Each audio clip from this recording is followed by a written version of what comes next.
Big thing that I would say is fall in love with the process and do not chase outcomes. I've been, I would say, an elite level dunker, a professional for almost 10 years now. And I've seen a lot of guys come and go. And many of times their fault is they're chasing the fame aspect of it because the dunk community is super supportive and they're going to love you if you are new, if you are like, unknown. It's just like the dunk contest. One of the things that people love is they want to see something new. They want to see something innovative. So if a new person comes on, they're innovative automatically. Fall in love with the process. You're not going to be the top guy the entire time. There's definitely been some highs and lows. You have to be able to surf the emotions of what's happening.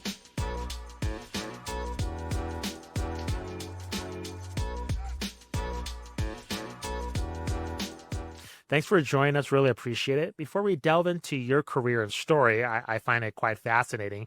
We have a bit of a tradition on our show. We're about basketball culture. So, of course, we talk about what's happening in the game professionally all around the world, but we delve into what makes the game so great. Why do people play basketball, at their local court, or why they want to pursue it professionally? What makes the game so great? So, take this question any way you want it. What is your first or favorite basketball memory? First favorite memory. Probably just, playing pickup at the park and just, I think what makes basketball so special is that you don't need a lot to play the game. So I think just, being at the park and, playing with friends and having a good time. No, that's awesome. So let's jump into your journey. And I think that the world of dunking, I think, is so amazing nowadays because of the power of social media. And I think it's added a whole new dimension of what I think fans think about a great dunker. I think when I was growing up, the mindset was, hey, the best dunkers are in the NBA. There's no other world that exists beyond that. Now on social media, that's literally, I think, impossible if you have a cell phone or if you're on social media. You're seeing different dunks all over the world, all over the country, and it's expanded beyond the professional ranks. So let's start with your journey. If you can just kind of get into it in terms of how you became a pro dunker, what was that journey like, and just your reaction to what you find yourself in life in terms of just getting the reactions and everything through social media through your dunks. Got you. So, it definitely started, kind of it's very interesting. It started with a failure from basketball. Like many kids, in the fifth grade, if you would have asked me, like anybody else, I'm going to the NBA. There's no other way. And that plan kind of gets derailed when, I'm a freshman in high school and I don't make the basketball teams. How can I, that doesn't compute. How do I not get into the NBA? If I can't make the high school basketball team. So from those failures, I ended up, falling in love with a different sport, track and field, and I ended up, earning a scholarship to UCLA. I was a state champion in the state of California, and I had a lot of success in track. And I got to use some of the things that I loved about basketball, which is jumping. In that sport, I was a high jumper and a triple jumper, and I had kind of found my niche. And, fast forward from that fifth grade me, 10, 15 years later, if you'd have asked me, I'm going to the Olympics. That's, now I'm a professional track athlete. Kind of stuck in that mindset for some reason. And having another failure, even though I've had a lot of successes, the failures kind of stand out a lot more. I did not make the Olympic team. And from there, I was kind of faced with kind of like my first, like fork in the road, like, what do I do now? So at the time, I'm just kind of working odd jobs like any, 23-year-old trying to figure out what I want to do in life.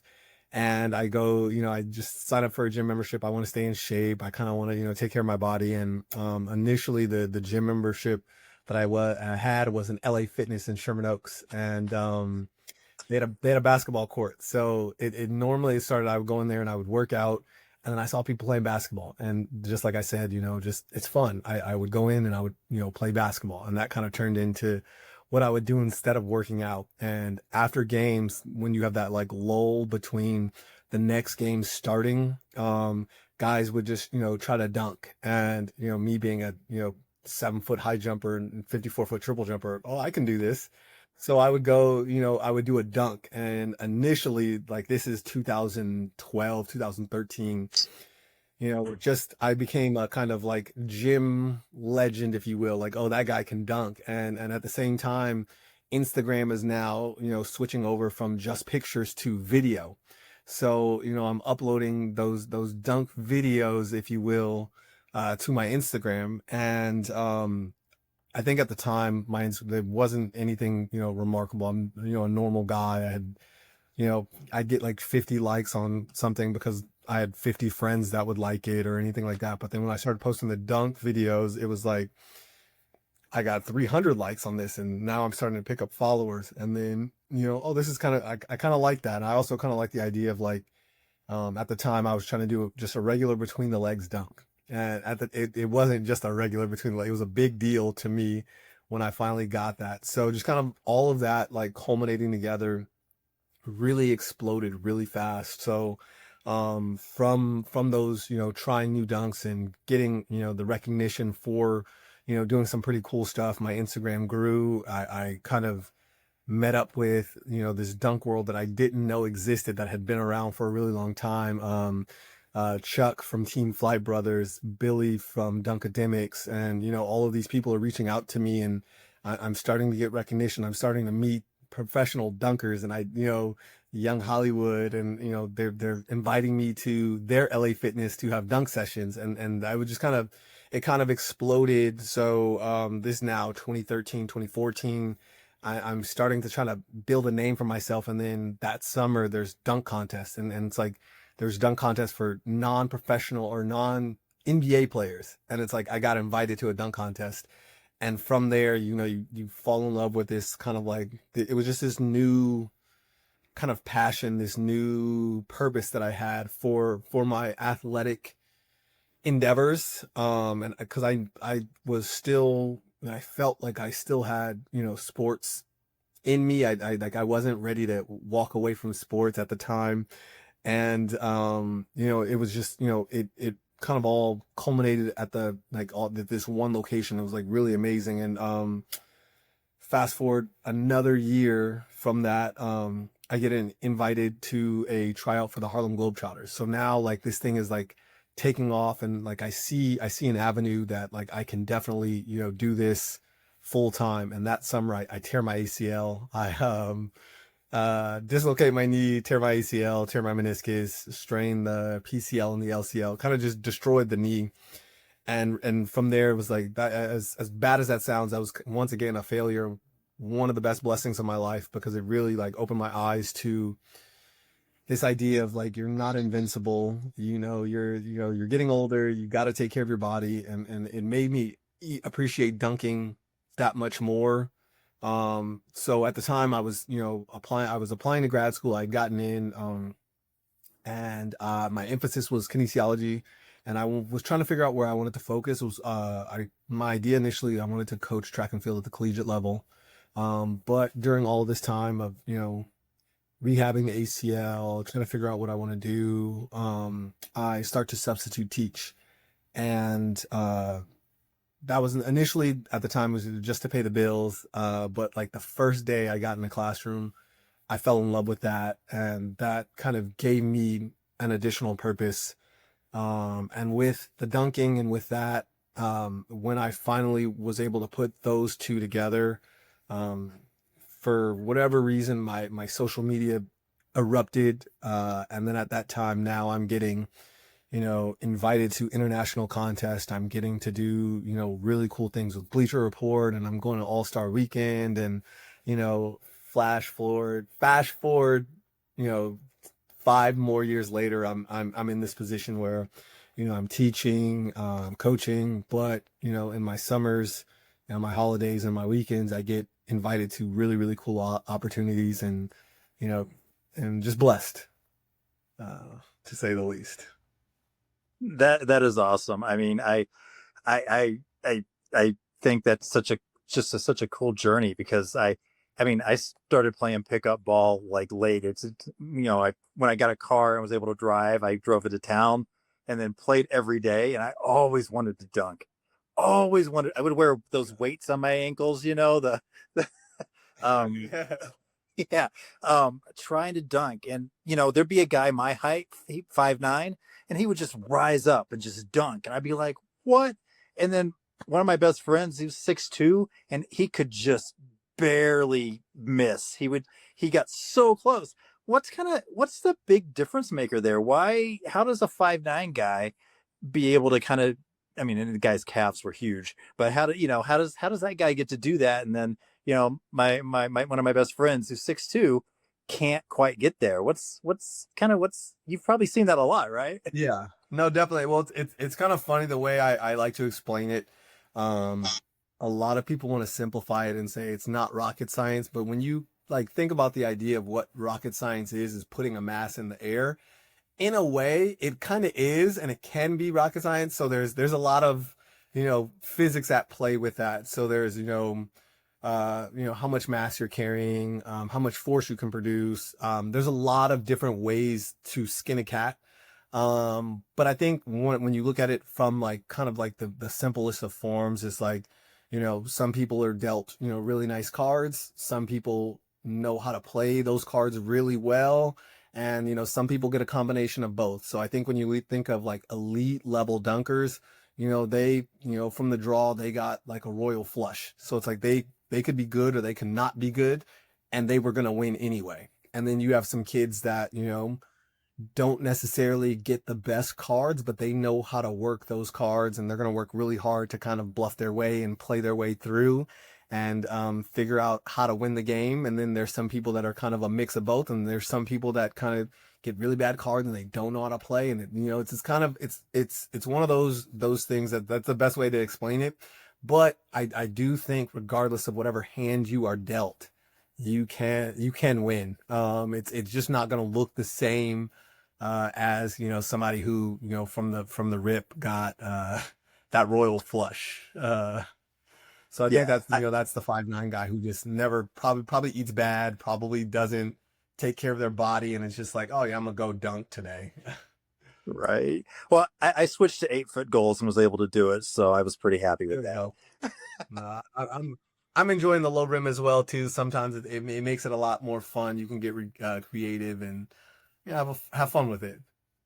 Yeah, I think it's interesting too. You talked a little bit about kind of like learning, like after you had the injury, about I mean, it's hard to beat age, and I hate to say that, but I can tell you, I used to skateboard a lot, and I used to fall off my skateboard all the time in my teens and 20s, and in my late 40s, my wife got me a skateboard for Father's Day, and I thought, okay, cool.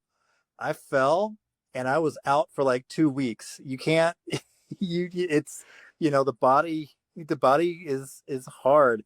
When you're going through that recovery, kind of what is your thought process like? Are you going through recovery to kind of get back to where you were? Are you looking to get back to like a kind of normal? What are you kind of going through there? So at the time, I was 26 when I tore the ACL. So to me at least, I was still pretty young. I was pretty naive, and I think being naive was one of the best things for me because I did not give myself any doubt. I did not let anything kind of get in the way of what I was doing. And then fast forward, what was it, 5 years later, I retore the meniscus and I was 30, 31. That and meniscus surgery is very different from ACL surgery, two different recovery times. So like ACL, I think when I tore it, it was probably a month, maybe even a little bit more before I was kind of walking on my own. Whereas meniscus, I think I had surgery on Thursday and I was back at work on Monday. I was walking around a little bit. It's not the same, but that one was a lot harder to recover from than the ACL, just because as you get older, just like you said, like when I have dunk sessions now, I need 2, 3 days to recover. Back then, I could go dunk. I'd lose a contest, I'd be mad, and I would go to the gym to like dunk to get my frustration out, and then I would go dunk the next day. So just like as you get older, you learn with kind of that burden of having an older body comes so much more wisdom of really knowing my body. So I think now the goal is to kind of just really appreciate what I have, maximize it to the best of my ability. Um, in my head, I'm telling myself I'm gonna jump better than I've ever jumped, in my life. And it's like I want to beat those prime Jay Clark days, as the kids call them.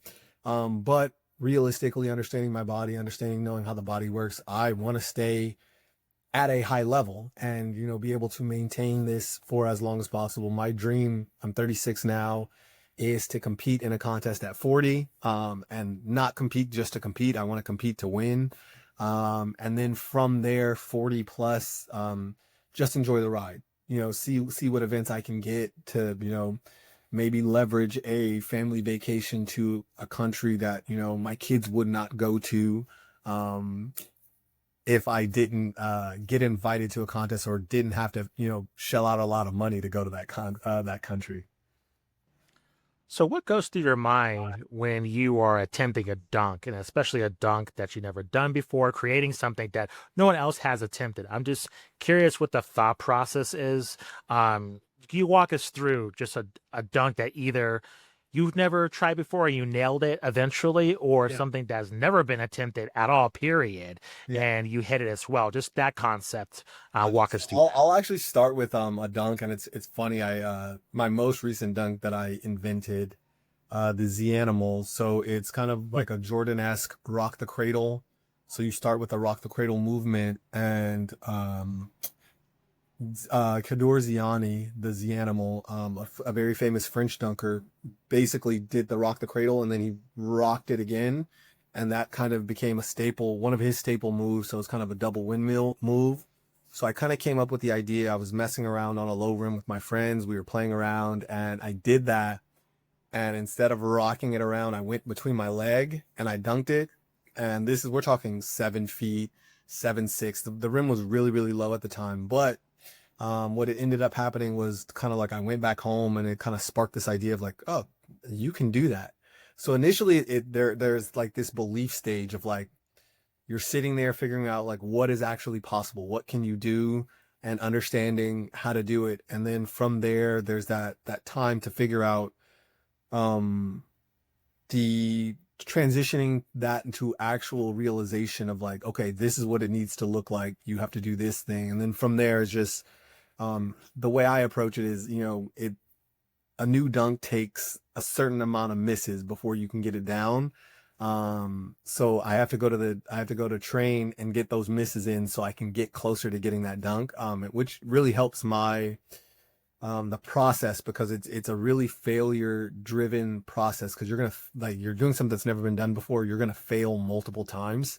So it's like, for me, it's like I think about, all right, I'm only 100 misses away from getting the new dunk. And usually when I'm have that process mindset, it actually ends up coming a lot faster. So from this incident, when I started this dunk, I want to say I ended up completing the dunk within 1 or 2 months from start to finish, of like figuring out, is it physically possible to actually doing it. And a lot of the other factors that come in is just your physical fitness. I was in really good shape at the time. I've been taking care of my body. I'd been training. I ended up doing a track meet with my student athletes, so I've been training for that. So my body was like ready to go. So during that time, I ended up just going to the gym a couple weeks later, and I started on the low rim, like I said, 7'6". The next session was like 8 feet. Then I went up to 8'6", and then I think that session I did 8'6", and then I did 9 feet as well. And it was after lifting, so I was like, if I can do this tired, sore, like I know the next time we go in the gym, it'll be there. So I done that, and then like a week and a half later, I go into the gym with my dunk crew, and within like 3 or 4 attempts, like I got it down, and it just, seeing that process, it's really fun. But understanding that it's going to take a lot of misses, and just being okay with that. That's awesome. That's all. You talk a little bit about the 2032 Olympics and dunking there. Um, what is that? I mean, is that a possibility to get dunking into the Olympics? What's that process look like? I mean, uh, Um, I think it is possible. I think when, I'm fortunate enough to be a part of the dunk camp, which is a camp held every summer where kind of professional dunkers and a lot of dunkers, come together and we talk about dunk technique. We talk about training. And occasionally we talk about this topic. And one of the topics that around that was like, what does it take to become an Olympic sport? You have to get girls, women involved. It can't just be a single sex sport. So that's been a big push in the dunk campus to get girls in doing dunk contests, even if it's low rim. Having organizations across the globe. So, and then having local organizations that govern, the national organizations. So I think, in order for 2032, I think dunking as a whole has to get a lot more organized. People are going to have to be willing to, step away from the gym and step into an office or a classroom or whatever, just to kind of get these organizations together, really make a push to get, the feminine representation in dunking. If we really want to get this going, and it's doable, but it's very, very, I won't say unlikely, but it's going to be really hard and it's going to take some very determined people. 2032, I will be, let me see. I'm just going to say I'm going to be too old to compete at the time, as much as I would love to do it. It will definitely be beyond my time. But if I could do anything to be a part of it and, be a judge and, something, just say, hey, I got to be a part of the Olympics. That was always a dream of mine. So, who knows, but even with that, I am not enough. It's got to take, a collection of, like-minded driven individuals that really want to see this sport excel. I would much prefer dunking to that travesty they called breakdancing, which wasn't even breakdancing. So I'm pulling for you. I will say, when I saw breakdancing and then I saw the result that they did, that gave me more motivation. That I was like, oh, we can definitely be an Olympic sport if this can get in. But hey, I'm happy for the breakdancers that got to represent their countries, and yeah, and looking forward to hopefully getting us there one day. I wanted to ask you because I'm fascinated too about, you kind of started as a substitute teacher, but then you fell in love with teaching. And what, what do you love about teaching? Because it's such a underrated, underappreciated profession. My kids tell me how horrible the kids in their their schools are, and how horrible they are to the teachers. I mean, what drives you in that profession, and what keeps you going? Definitely. So initially what it was I started substitute teaching at a really small school district, on top of the fact that I'm originally from Los Angeles, California. I met my wife in college. She's from Fresno, California. In my mind, when I first met her and she told me she was from Fresno, I just thought there were cows. I thought it was farmland. I didn't know. I eventually, got to visit the city a couple times and saw that it wasn't. But Fresno's still even a small city. This school district is a small, district within Fresno. So it was just a tiny school. I want to say the school had 400 kids, and, word just traveled fast. Like, oh, there was this really cool, um, teacher. And I just kind of, built a name while I was subbing. So I would park my car and I would walk into the office. And on my way to the office, 5 kids would come up to me and say, "Hey, are you going to be our sub today?" And just the excitement from them saying like, "Yeah, he's going to be my sub. Let's go." And then, that turned into, "Good morning, Mr. Clark." And kind of, this sense of belonging. You really just felt like you were a part of a community. You felt like you were a part of something. Um, that's kind of where the start really happened. And then from there, what I ended up doing was, while I was going back to school to get my teaching credential, I ended up subbing at every single grade level to find out where I wanted to be and what I wanted to do. And had some really great experiences. I got to be a long-term sub in a special education classroom. It was an amazing teacher. It was an amazing staff. I was sad when my time was up, and I'd almost pursued special education for that.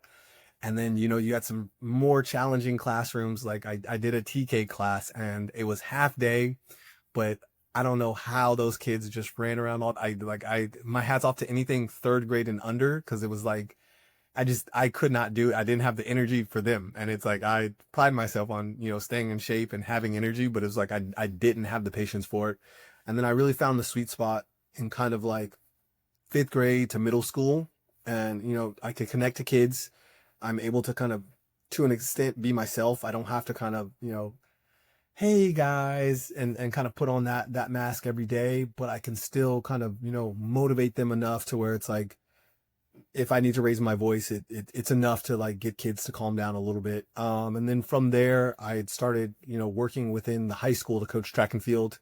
I had done track, and it's, that's really one of the things that keeps me excited about school, coaching and teaching. So getting in the classroom, and, after school being able to go to the track and really work with some kids. And I, was lucky enough in my first 4 years, I found a school that really embraced me. The PE teacher who was the head coach at the school, Rich Brazil, hired me as a jumps coach, took a chance on me. And then from there, when I told him I was going to go back and get my teaching credential, I had to do my student teaching for a semester. He made it so he was my master teacher. I got to, learn under him.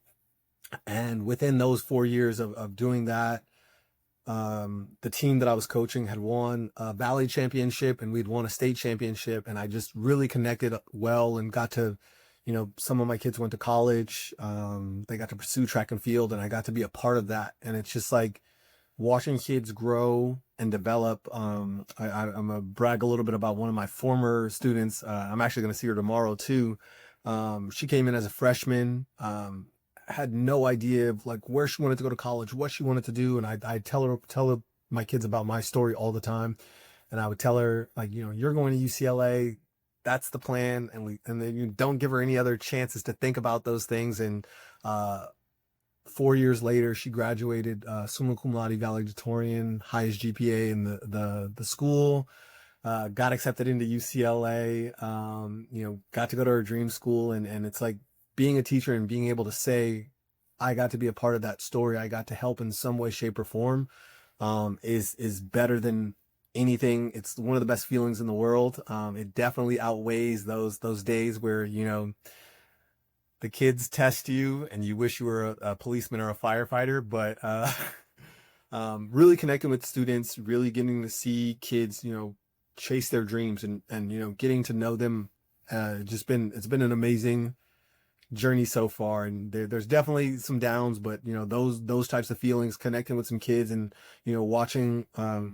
2 years ago, I go to a track meet, and the coach of a school is my former athlete, and he's still competing. And it's like being able to talk to him about his journey, and he's talking to me about coaching. And it's a full circle moment to watch like students grow up and chase their dreams.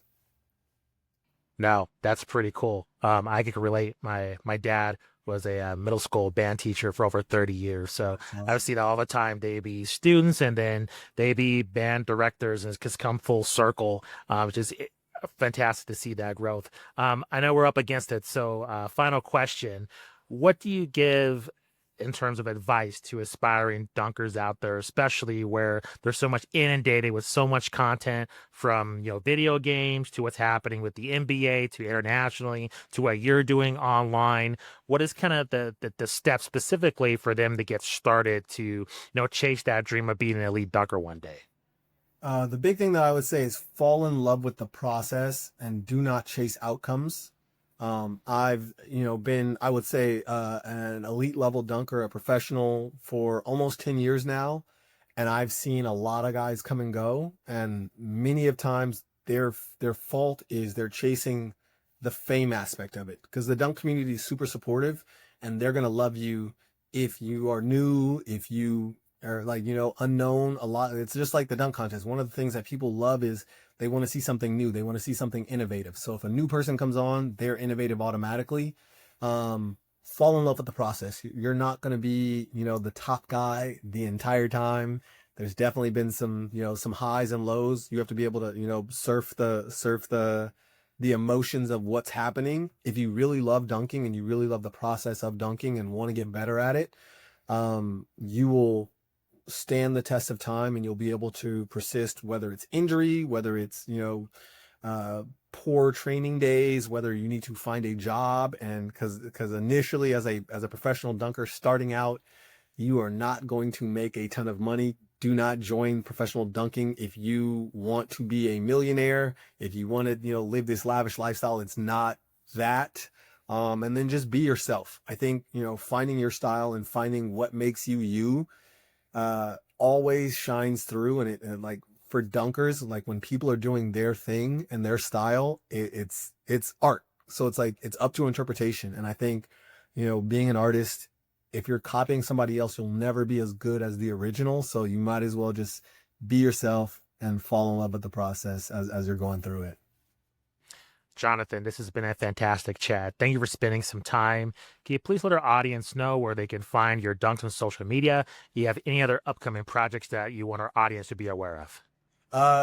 Jay Clark the Jumper on all socials, TikTok, YouTube, Threads, Instagram, it all. I have a website, jclarkthejumper.com. I post kind of some stuff. I'm really, working on the website, getting it up to date. I'm going to be getting a newsletter going and kind of, being able to post some training tips and things like that. So just stay tuned, check the website, support the channels. And yeah, thank you guys so much. I really do appreciate it. This was fun. Yeah. Yeah, Thank you, likewise. Jonathan. Yeah. Thank you, Jonathan. Much appreciated. No problem. Take care, guys.